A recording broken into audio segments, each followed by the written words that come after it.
Aujourd'hui, le premier jour de la neuvaine, nous voudrions juste vous parler brièvement de la vie de Sainte Thérèse de l'Enfant Jésus de la Sainte Face. On l'appelait aussi Thérèse de Lisieux ou la Petite Thérèse.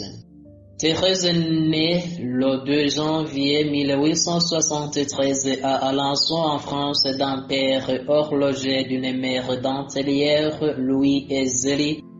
Premier couple canonisé le même jour, le 18 octobre 2015 par le pape François. Choyée, cette petite dernière grandit entourée de ses grandes sœurs, Marie, Pauline, Léonie et Céline qui deviendront toutes religieuses.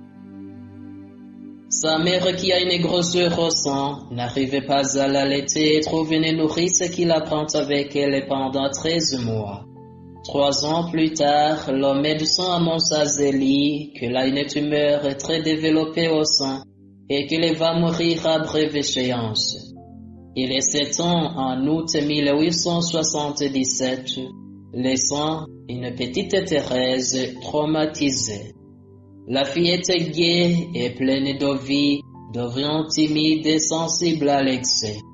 Comme un coup du sort, en 1882, sa sœur Pauline, qu'elle avait choisie pour seconde maman, entre au Carmel. Thérèse tombe gravement malade. Devant l'impuissance des médecins, sa famille et les Carmélites prient Notre-Dame des Victoires. Au terme d'une neuvaine le 13 mai 1883, dans son lit de malade, Thérèse voit la statue de la Vierge lui sourire. Aussitôt guérie, elle se place sous la protection maternelle de Marie. Toujours hypersensible, à l'orée de ses 14 ans, Thérèse pleure pour un rien. Elle aspire à mûrir et à être libérée. La nuit de Noël 1886, la grâce touche son cœur. C'est une véritable conversion qui la transforme en femme forte. L'enfant de la crèche, le Verbe de Dieu, lui a communiqué sa force dans l'Eucharistie. La voici prête à combattre pour le Carmel, à franchir tous les obstacles. La grâce lui a ouvert le cœur et elle veut sauver les pécheurs avec Jésus qui, sur la croix, a soif des âmes. Thérèse, à 14 ans et demi, décide de rester au pied de cette croix pour recueillir le sang divin et le donner aux âmes. Telle est sa vocation, aimer Jésus et le faire aimer. En 1887, entendant parler d'un assassin qui a tué 3 femmes à Paris, il est prié se sacrifie pour lui, voulant à tout prix l'arracher à l'enfer. Henri Pranzini est jugé, condamné à être guillotiné. Mais au moment de mourir, il embrasse le crucifix. Thérèse pleure de joie, exaucée, elle le nomme son premier enfant. Lors d'un pèlerinage en Italie, Thérèse s'aperçoit qu'en dehors de leur sublime vocation, les prêtres ont leur petit côté. Elle saisit qu'il faut beaucoup prier pour eux, car ce sont des hommes faibles et fragiles. Thérèse comprend que sa vocation n'est pas seulement de prier pour la conversion des grands pécheurs, mais aussi de prier pour les prêtres. Au cours de ce même pèlerinage, elle demande au pape Léon XIII d'entrer au Carmel à 15 ans, alors qu'en principe on entre à 21 ans. Réponse évasive, tu entreras si Dieu le veut. Mais le 9 avril 1888, elle quitte à jamais son père et tout de la maison pour le Carmel de Lisieux.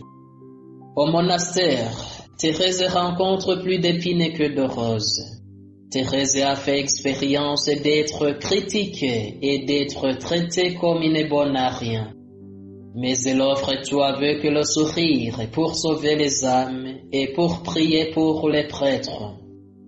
Quant à elle, la sainteté ne consiste pas à faire des choses extraordinaires, mais des choses ordinaires de façon extraordinaire, c'est-à-dire en y mettant tout notre amour.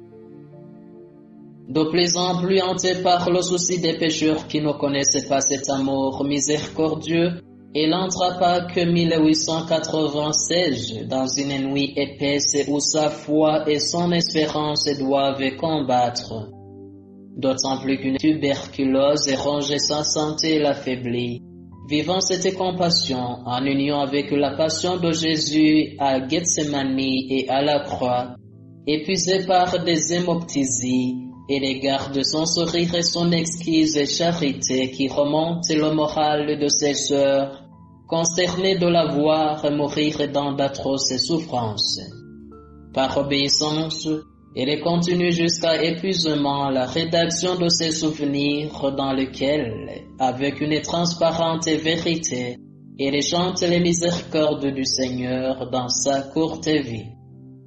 Priant pour faire du bien sur la terre après sa mort jusqu'à la fin du monde, prophétisant humblement que sa mission posthume sera de donner sa petite voix aux âmes et de passer son ciel à faire du bien sur la terre. Elle est meurt le 30 septembre 1897 à 24 ans. Sainte Thérèse de l'Enfant Jésus de la Sainte Face est maintenant vénérée comme docteur de l'Église et patronne des missions. Elle est fêtée le 1er octobre de chaque année.